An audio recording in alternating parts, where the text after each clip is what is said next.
The Copycat building is a building that was a factory. I think it was a bottling factory. And then it got renovated into artist studio spaces in like the 70s. And that kind of grew into artists sleeping here. I didn't really get what it was because it's like weird that a building has a name. Most of the building is apartments, lofts, studio workspaces now. You roll out of bed, you see who's in the kitchen, usually there's coffee, you drink coffee, you sit and you talk, you think about leaving the house, then suddenly you're in the living room because they ban smoking in the kitchen. A lot of shows happen here. A lot of really awesome collectives have formed here that make music and art.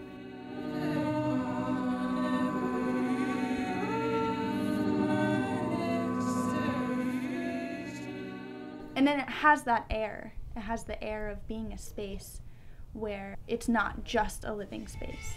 There's so many things that happen in the building during the weekend that I can just go up and down the stairs. Like, how many people do you live with? Do you even know how many people you live with? No, most of the time I don't.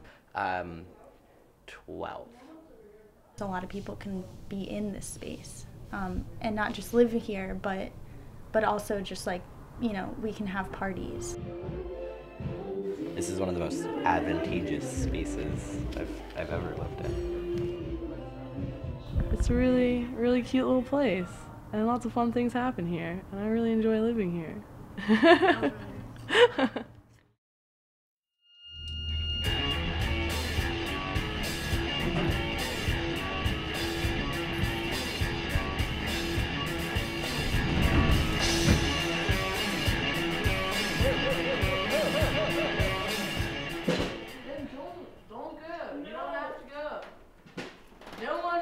You have to go. And even if they were, why? Self-initiative, the ability to move one's own ass from a couch to go to a thing that you don't want to do is like the very foundation of My name is Emily, and I am a sculpture major at Towson, and I live in the Copycat building.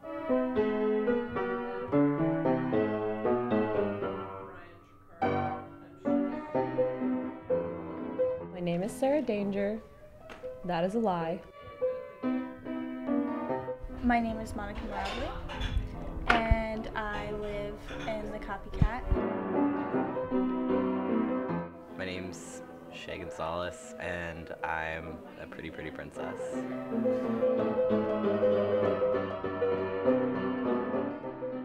My parents refer to my living arrangement as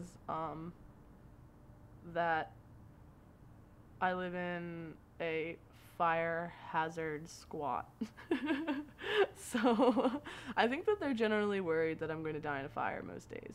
Yeah, my dad calls like my living situations flop houses. I understand it to mean like a place where people crash and are generally maybe kind of drunk. There have been people who have like wanted to live here who couldn't move in because their parents were just like, no, like this is disgusting. They don't like the fact that I'm living here. They think it's like very strange. They're just like, you live in a slum. It's disgusting. You know, your father and I could have helped you afford a better place. Da, da, da, da. The bathroom situation is that we have one of them. One bathroom. One. Some people smell really, really nice, and some people don't. It's just how the cookie fucking crumbles. Thank you. I worked really hard on opening the box and pouring the mix into a bag. Still is good. But this is my fridge. Top two things are communal. Bottom one is not communal. It's kind of easy to know who bought what in a weird way. Like, I know that like if something in there looks expensive, I'm sure it belongs to somebody that has money in this house. But it's not me. It's never me. And generally, if people cook food, they make enough for like other people to eat. They make more than usual, and things sit on the stove. And I know that 90% of my meals are gained from walking into the kitchen and seeing what's sitting there already. Cleaning the dishes is a hot mess, train wreck all the time. Sometimes it's good. It's kind of okay right now. We don't have a garbage disposal, so it's like reaching your hand to the pipe and like pulling out the crust, and you're just like, Like, it's like the grossest experience that you kind of have to be a little drunk for to handle.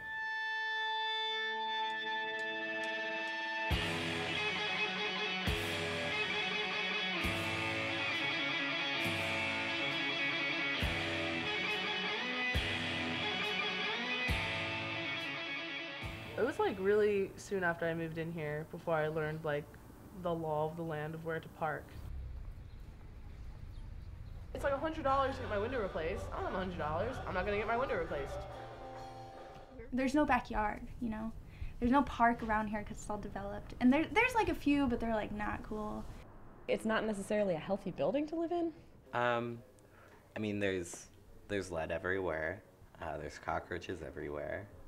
We decided that there were too many roaches in the kitchen, and so our way of dealing with this, instead of getting roach poison because there's so many cats and the cats eat the roaches, when you saw a roach you had to tag it, they had to kill it. Mine was shimmery blue. Bugs everywhere. They're fine, just love them.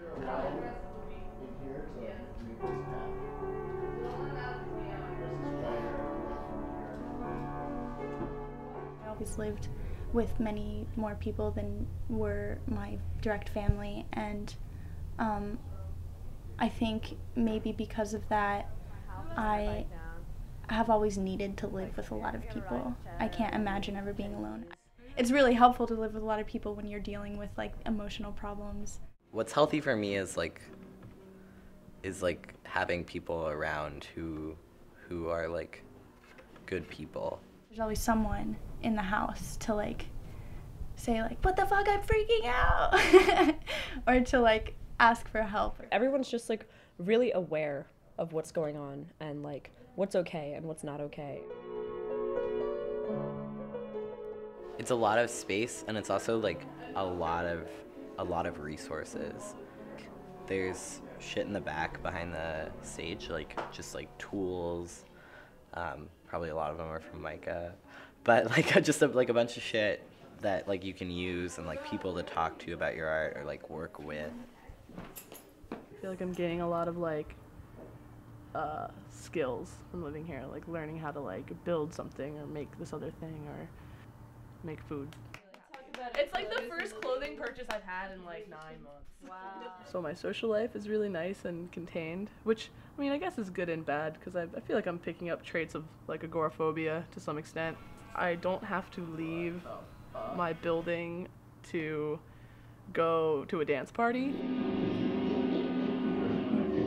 We have a couple different kinds of shows here. We have variety shows, which generally feature performances and music and art. Yeah, the variety show we had this past weekend was like advertised as specifically a fundraiser. We raised a lot of money, and the performers are usually people who live here. The energy was like crazy because there were so many people here, and it was amazing. It was my first time performing ever in front of like a group like that, and it was such an amazing feeling.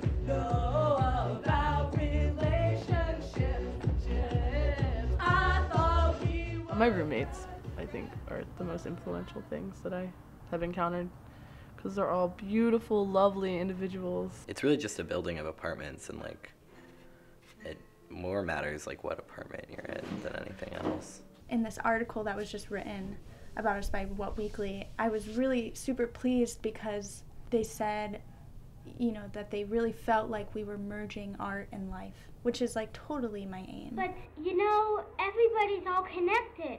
So when we're connected, it means we all believe in each other. And I believe that you can do whatever you want, whenever you want, and all the time. So do it.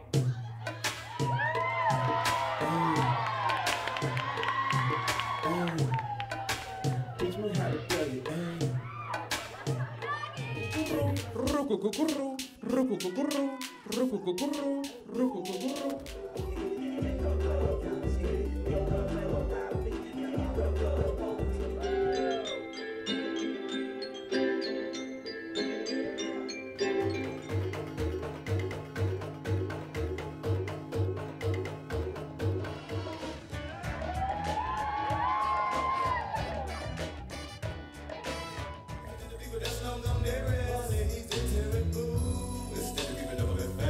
Exactly how many days we got left?